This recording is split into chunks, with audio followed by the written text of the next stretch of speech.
নমস্কার, গানে গল্পে ঘরকন্যার একটি নতুন পর্বে আপনাদের সবাইকে স্বাগত। আজকে ঘরোয়া পদ্ধতিতে মাটন রান্নার একটি রেসিপি নিয়ে আপনাদের সামনে চলে এসেছি। প্রথমে মাটনটাকে টক দই মিশিয়ে ম্যারিনেট করব।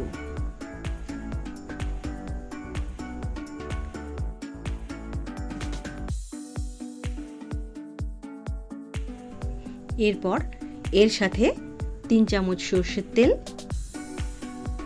স্বাদ মতো লবণ, 3 চামচ হলুদ গুঁড়ো, 2 চামচ লঙ্কার গুঁড়ো এবং 1 চামচ জিরে গুঁড়ো মিশিয়ে ভালো করে আধ ঘন্টার জন্য চাপা দিয়ে ম্যারিনেশনের জন্য রেখে দেবো।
মাটনটা ম্যারিনেট হতে হতে আমি এখানে একটা মশলা বানিয়ে নেব।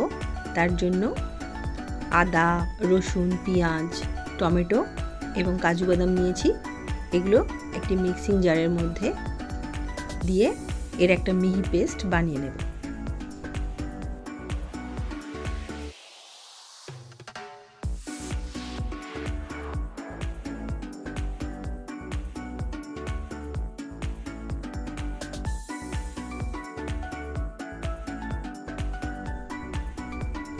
আমি মাটনে দেওয়ার জন্য এখানে আলু ভেজে নিচ্ছি কড়াইতে, তবে আপনারা চাইলে আলুটা স্কিপ করতে পারেন।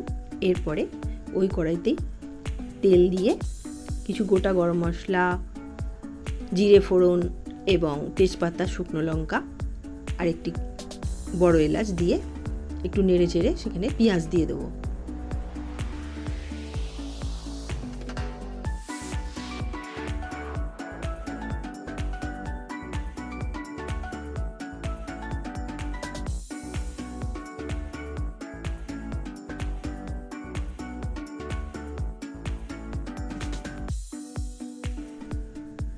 পেঁয়াজটা হালকা বাদামি রং হয়ে এলে বেটে রাখা মশলাটা এর সঙ্গে মিশিয়ে দেব।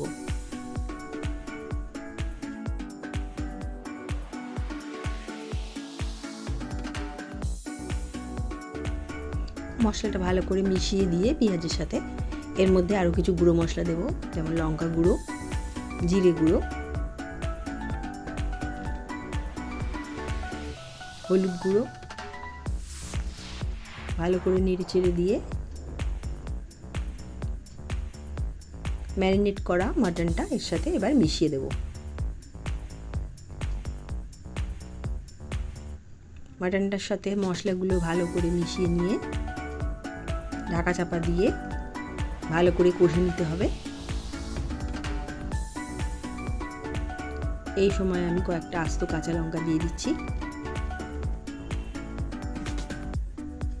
এরপর ভালো করে নেড়ে মাটনটাকে কষতে দিতে হবে।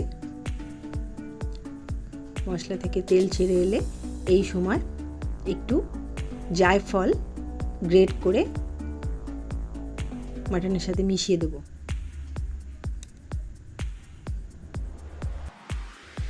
মাটনটাকে ভালো করে কষে নিয়ে আমি এটা প্রেসার কুকারে দিয়ে 5টা সিটি দিয়ে নিয়েছি ভালো করে সিদ্ধ করে নেওয়ার জন্য। আর সব শেষে আমি শিলে গরম মশলা বেটে এর সঙ্গে মিশিয়ে দেব। এইভাবে চাপা দিয়ে রাখলে কিছুক্ষণ মাটনে অসাধারণ স্বাদ এসে যাবে এবং এইভাবে রান্না করে একদিন অবশ্যই আপনারা দেখবেন। আর ভালো লাগলে কমেন্ট করে অবশ্যই জানাবেন।